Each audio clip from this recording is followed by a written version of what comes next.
Hi guys, welcome back to the channel. My name is Midi Nancy. In case you are seeing me for the very first time, I'm super excited to have you. You're welcome.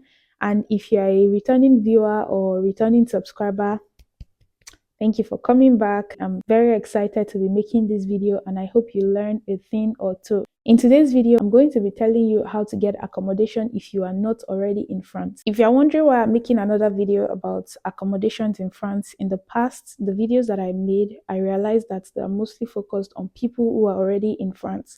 So in this new video, I'm going to be talking about how to get an accommodation before you actually move to France. What documents do you need, sites that you need to actually check, how to navigate the site. Literally, I'll be sharing my screen and I'll be showing you all these tips. So if this sounds like something you're interested in watching, definitely let's get into the video.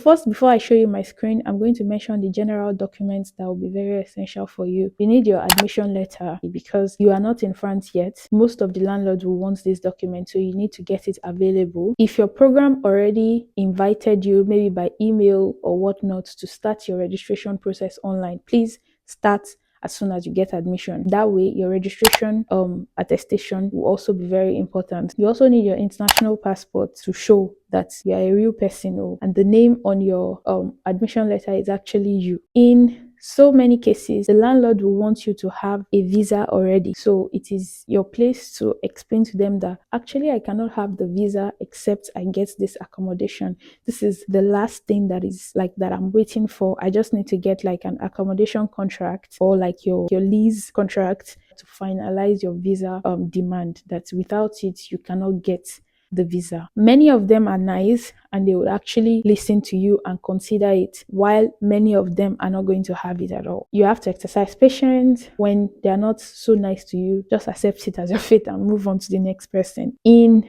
almost every situation, I think every case, they would ask you for a guarantor, whether a physical guarantor in France. Some might say they just need a guarantor for wherever the guarantor might come from. So who is a guarantor?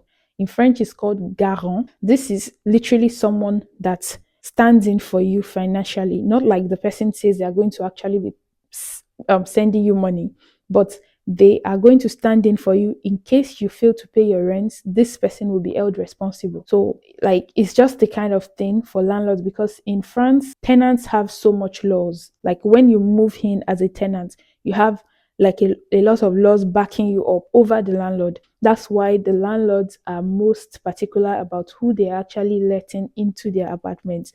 They want to make sure that you can afford it. And even if you cannot afford it, because in most situations, students cannot afford it until they get a job, they want a guarantor, someone who stands and says, if this person doesn't pay the rent, I'm going to be held responsible. And the guarantor is not just going to say this by mouth. The guarantor needs to submit their means of identification, like their passports, their French citizenship and stuff like that, submit their last 3 pay slips, submit their tax declaration returns, and some other bunch of documents. So the guarantor is actually putting him or herself out there. In most cases, for French citizens, their guarantor is always their parents. It makes sense. In most situations, we foreigners use something called A.V.L. So it's not visa. A.V.L is a kind of document from the government, which means that the government is standing in for you as your own guarantor. Now, how do you get the A.V.L? You can only get the A.V.L with your visa. I know, everything is complicated. You can only get A.V.L with your visa. You need accommodation contract to get your visa, and you need your visa to get your A.V.L. And it is that A.V.L that you need for accommodation. A lot of things in France are like that. You actually need this to get this, and that last thing is what you actually need to get that first one.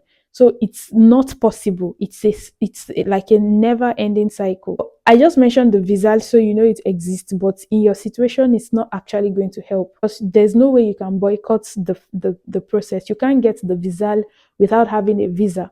And there's no way you're getting a French visa from Nigeria without getting accommodation. Either you try to explain yourself to the landlords that, okay, this is actually the situation I'm faced with. Without the visa, I cannot, without this accommodation, I can't get the visa, I can't get the visa. But once you give me the accommodation, I can get my visa, I'll get the visa and I'll forward it to you. In some cases, the nicest ones among them accept such arrangements that, okay, don't worry, have the contract, get your visa, and use the visa to apply for the visa, and then they collect the visa documents as your guarantor. But in 85-90% of the cases, the landlords do not even accept visa at all. Talk more of accepting that you should they should give you the documents before you do this and do this before they now get the visa. So it's a long, stressful, frustrating process. So today I'm going to be sharing with you sites. I will show you how to go on the site, you create an account, how to contact the landlord. Another thing you need to know is that you might actually have all these things that they're asking for and they will still say no, that they are not accepting you. So these documents that I mentioned earlier, you're actually applying. So this is like you're applying for something, you're doing an application. They will have like maybe other 5 people who are applying. They will check everybody's situation and the landlord has the choice to choose whomever like he or she wants. I know it's a lot of information. I know it sounds scary, but I won't even lie to you. It could be very frustrating. It could be very scary, just like I mentioned it. A lot of people who have also mentioned student accommodation in France, like student residencies, like halls of residencies. So there's a general student accommodation or student residence in France called Crous. Crous is in every city that has universities in France. In your city, you might have like 4 or 5 Crous residencies. So how do you try to get Crous? So Crous uses a balloting system. That's what we call it in Nigeria. Balloting for something is, it has several opening and closing dates. So within that deadline, you need to quickly put in your demand and stuff. But unfortunately, they have, I think, 4 different phases. What do I mean by phase? First phase is that they open, okay, let's say Crous is going to run from June to end of August. First phase now, let's say they open it on the 1st of June. They open it for the citizens of France, people that are living, that are citizens of this country. They will be able to choose any rooms they like. There will be hundreds of rooms available. Those people will quickly book their rooms. It can run for maybe 3 days. It won't open for others. It will only open for those type of people because there are some documents they will ask for you to log into Crous that we do not have. So if you do not have it, to tell you to wait, that you can't make a demand yet until so time. When the first phase closes by maybe middle of June, second phase will open. Second phase is for, I think, people that are not maybe French citizens but are also residing in France, and maybe people on scholarship, like international students on scholarship and stuff, including their citizens as well, those that missed the deadline of the first phase. So those 3 groups will ballot I think, I'm not sure, there's another 3rd stage before it now opens to general public, anybody from any part of the world. So there's another 3rd phase again. I don't know who that one is for. Maybe those that forgot among the 2 first phase, those that forgot, that missed the deadline for one reason or the other, they get to do it in the 3rd stage, then they close it again, maybe within 24 hours. Then the final phase will now open. By this final phase, you are not getting anything, mostly, especially if you are in a city that is like mostly populated with students, like Lille, Paris, Grenoble, Strasbourg, all these cities that they are like student cities. You are most likely not going to get anything. I remember doing this in 2022 and I was like balloting. I had sleepless nights. I set alarm because things was going to open by 12 midnight. I set alarm to wake up, start balloting. There was nothing left. I think there was something I saw, like a offer in like 2 cities away from where my university will actually be. So I'll be taking train to come. I just had to skip it. So literally, that's what it is. And by this time, it's already like August. If you be coming to France to start your academic session, you have to resume September. So your application at the embassy should have gone out sometimes around August. So if you are waiting till end of August when Crous will finally close and you will not find anything to now start looking for accommodation, you will miss out on a lot of things. Because most landlords for like other housings, like private owned housings, like student housings everywhere, like shared apartments, they start putting out their houses up for rent from around February, March for September resumption, and people will already start contacting them as at that time. So around August, most houses will have started getting full as well. So one thing I want to encourage you to do is that don't wait for Crous. Crous is cheap. I'll show you later on when I show you my screen. Crous is actually cheap. You will get CAF definitely if you are using Crous. They won't ask you for anything much, just a deposit of 100 euros to secure your spots. That's it. That's why I know a lot of people want it, but I don't know if it's actually worth the wait. I know some people that waited last year to get Crous, and when it closed, they now started contacting me that, please, is there a way you can help me? And my embassy appointment is next week. I've not gotten accommodation, and not having accommodation is an automatic visa refuser from what I know. Maybe things will change this year. If you need to start early, start contacting other landlords. Even if it's going to be a place where you just stay for 3 months, you book for 3 months, so that by the time you get to France, you can try to ballot for Crous. Because even currently now, as at this December now, there are spaces in Crous residences, because some people would have left. Some people who took Crous will leave to go and be living in other places. Some will go for internship by January. So by this time, December-ish, they would have left their residences. So there will be spaces later on in the year. So even if it's going to be a place where you book a temporary accommodation with the hope of applying for Crous later on, you can do that. But another thing about that one is that you go and book temporary 3-month lease with your landlord, and your landlord has found someone that is going to continue from where you are living, and you don't end up finding the Crous that you were putting your mind on, what's going to happen to you? And you might not even find a landlord that wants to sign 3 months lease with you, because he doesn't want, after 3 months, he's already putting his house out there again for people to come and be contacting him. It's a stressful journey. The screening, the trying to get someone and all is kind of like stressful for them as well as landlords. So they like to just get it over with from the beginning, get someone that's staying for like minimum 1 year or 2 years, so that day to day can have peace of mind. Money is just entering for them monthly. So with these few points of mine, I think I've talked a lot, but if there's anything else that I feel like I want to chip in, I'm going to be saying it while I'm showing you my screen. So I have compiled this list of housing websites. I'm going to put it in the description box. Do well to check the description box for them. So let me just quickly go through the list. Housing websites. We have Leboncoin, there is Seloger, there's Immo Street. In France, to stay in the shared housing, we call it Colocation. You know, these are just the sites. Just go through the list and go through the sites one after the other. If you have some money and you don't want to stress yourself, just use Studcorp. So now let's go to Studcorp sites and see how it works. I just type Studcorp and it's most likely it's the first thing that comes up. So this is what the site looks like. It's in French. If you come to this symbol up here, you can change it to English. So the first thing I will encourage you to do is to create an account, like log in or register, so that you can keep some in your favorites. Can you see this love sign that I'm showing you? You want to compare about 4 houses, or you want to send messages to about several landlords.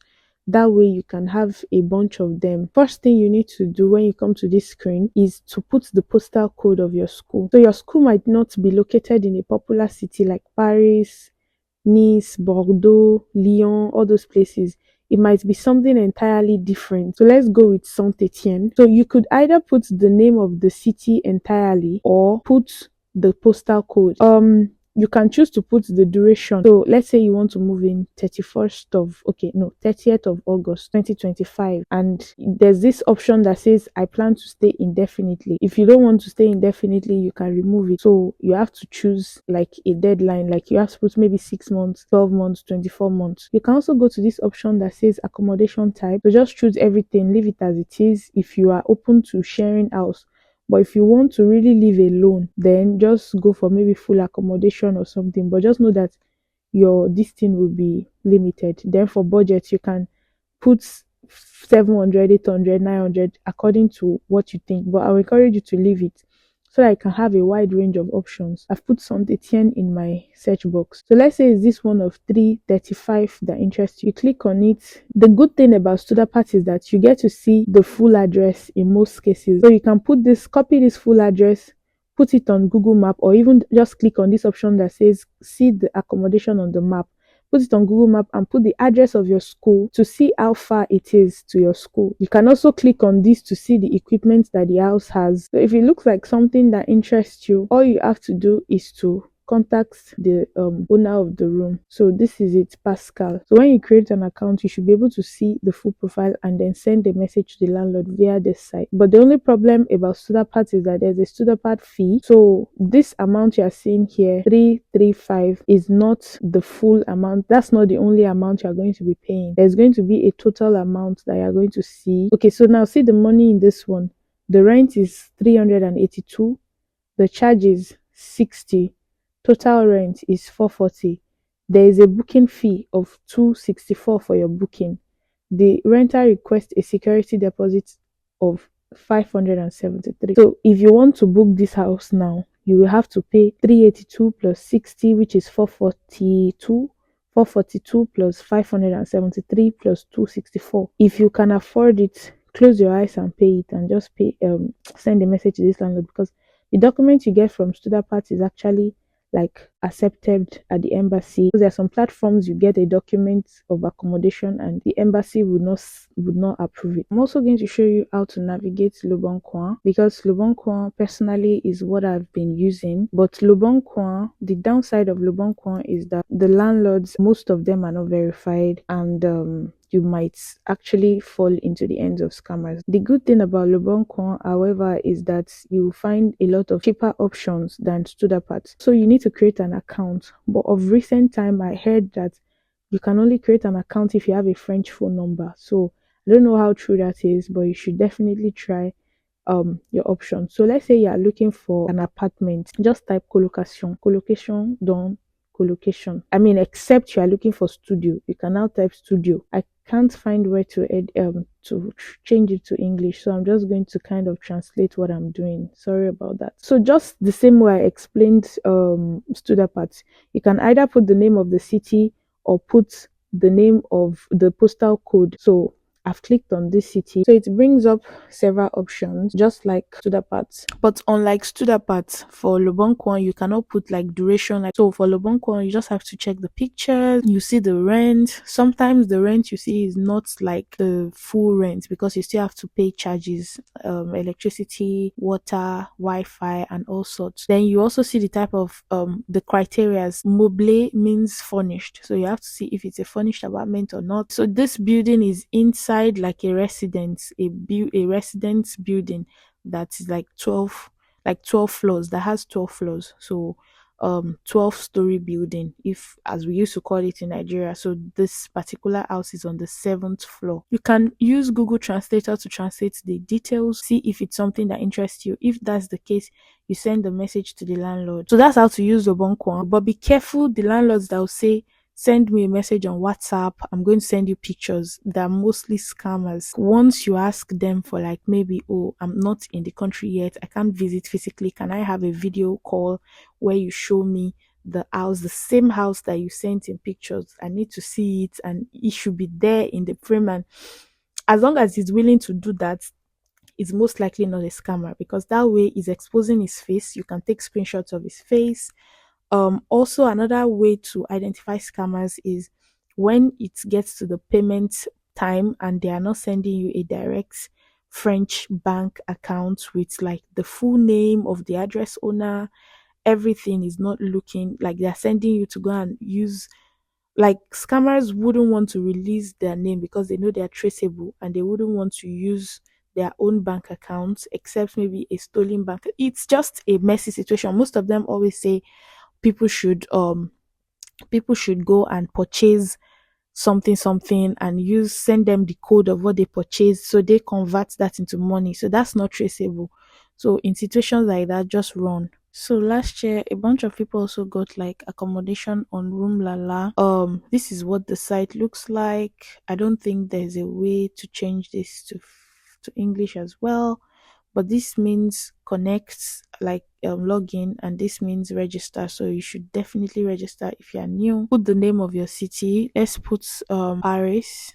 Then it's asking that what dates. As usual, let's go to the end of August, because I'm thinking that if your visa and everything is settled early, you should be able to arrive by 30th of August, or the last two, like second to the last week of August, just to prepare for your resumption. Okay, so it's asking till when? Till August 2026. So you can see the options that we have in Paris. Of course, Paris is a more expensive city. I'm not sure about how secure Room Lala is, but I think it's even more accessible for international students and more secure than Leboncoin. So let's say you find a house within your budget, you open it as usual, click to see the pictures of the room. This is like the outside, so it's just a very tiny room. You just literally sleep and wake up kind of situation. The bathroom is like, if you're fatter than this, then you're on your own. So you can book it per night, or you can book it per month.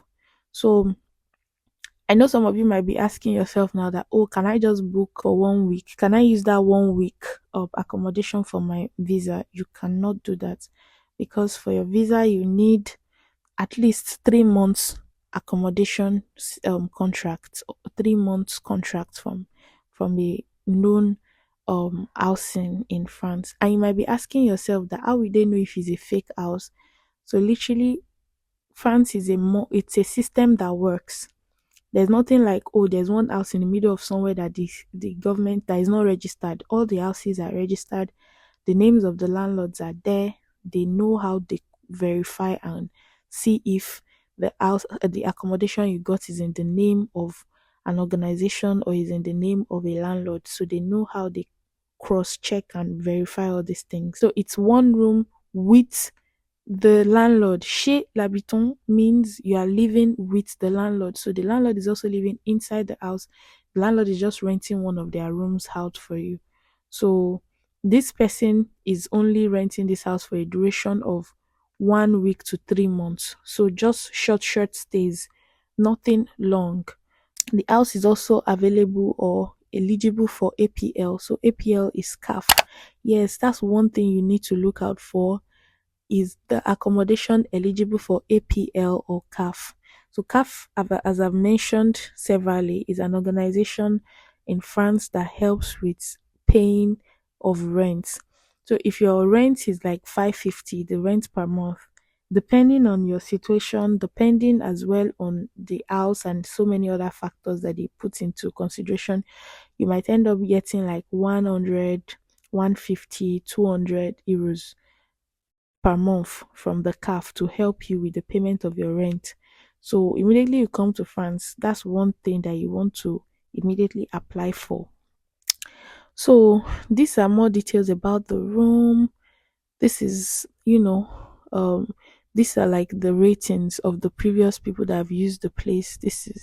These are their ratings. So you can see that it's actually a real house. There are real people. So I think it's much more secure than many other sites, because there are real people there. There are pictures. You are even obligated to put a picture. So how do you contact the landlord? You come to this side as usual, send your message. You can see the details of the payments now. Again, if you can afford it, you can get a house on Studcorp or on Room Lala, because it is stress-free. This one is Crous, but the residencies are called Crous. So you can either just type Crous on internet or just go to this Crous. When you go to Crous, it will show you this. There are other information that you might want to benefit from. You can change the site to English. You see this part that says accommodation? Click on accommodation. So you have to click on this part. How does it work? There are accommodations right now, and that's because as at now, many people would have left their residencies. Maybe they are going for internships. So some, as at now, by December, accommodations are always available. They might not be many, but they will be available for the whole of Marseille now. See, just one residence that is actually available. I didn't put any city. I just want to see the available residences. So in the whole of France, currently there are 157 cruise rooms that are actually currently available across several cities. There is Pau, there is Valbonne, there is Nice, Grenoble. You could either have everything inside your own room, which is a studio, or you have like a shared kitchen, dining room, and some cruise also have like gym. They have libraries, reading centers, and stuff like that. So those are the advantages of cruise. So that's how to get Crous. You can read more about it on their website, how to ballot, when to ballot, and all those things, and follow up. So we have come to the end of the video. I hope this video helps you. If you have questions, do well to leave them in the comment section if you want a quick reply. But if you have like longer questions or whatever, you can send me an email. I reply faster on my email. You can also send me messages on my social media platforms, Mide_Nancy. You can send me a message, and please do well to give this video a thumbs up. Please do well to share this video to your groups, your travel groups, travel to France groups, because it's definitely going to be helpful to so many people. It's not until you start looking for accommodation before you start knowing these tips that I just shared. You need to know these things in advance so that you can prepare yourself well, that okay, as soon as I get admission, this is how I need to go about this is how I need to go about it. That's why I'm making the video well in advance as well, for you to know what lies ahead. Thank you once again, and I'll see you in the next video. Bye.